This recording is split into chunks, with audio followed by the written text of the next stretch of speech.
Hey there guys, Alex here from SPP. In today's video we'll be talking about our manual payment integration and how you can accept payment via any method you'd like on SPP. Let's get into it.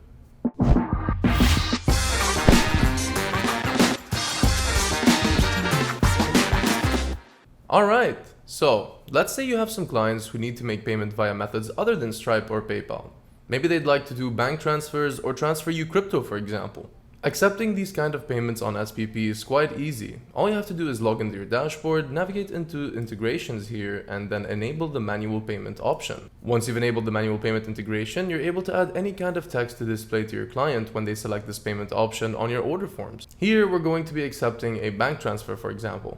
Once you finish setting this up, make sure that you save your changes and then navigate to your order forms to add it to your order forms. In any order form, you can click on the payment method and make sure to add the new manual payment option in so that your clients can select it when checking out. As a side note, this will also appear on all invoices that you add for your clients, as all payment methods are displayed on invoices. Let's have a quick look at what this would look like from a client's perspective. If we click on View Form, a new tab is going to open up with the form that we've just updated.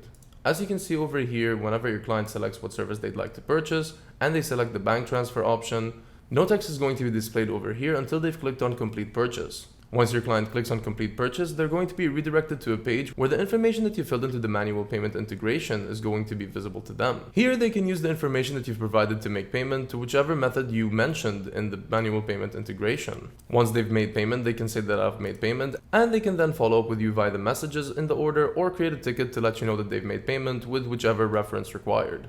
At this point, you're going to see a new invoice that's going to pop up in your Invoices tab here, which says Payment Pending. Once your client has messaged you to let you know that they've made payment with the relevant reference required, you can navigate to this invoice and then click on the three dots to mark it as paid.